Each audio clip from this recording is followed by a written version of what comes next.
দেখেন আমাদের লোকজন কাজ করে ওই আইটি ফেলে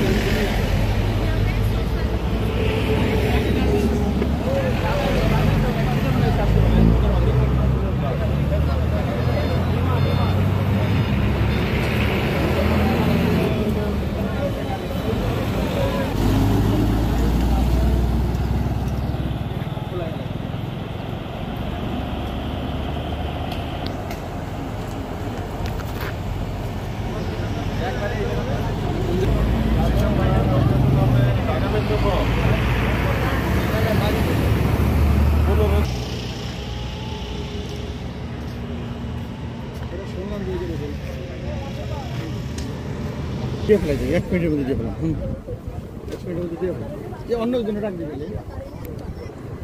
ঢাকা মাওয়া এক্সপ্রেসওয়ের টাউনপাড়া জান্নাত কবরস্থানের পাশে এক্সপ্রেসওয়েতে একটি বাসের পিছনে অপরিচিত বাস ধাক্কা মারার কারণে ঘটনাস্থলে একজন নিহত হয়, বেশ কয়েকজন আহত হয়।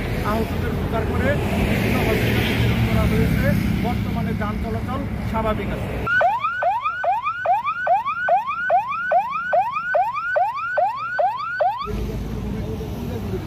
ওই পাশে দিয়ে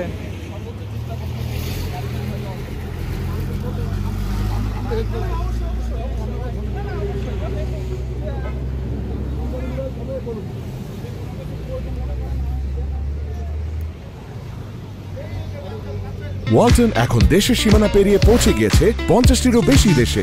ওয়ালটন, ঘরে ঘরে বিশ্বজুড়ে।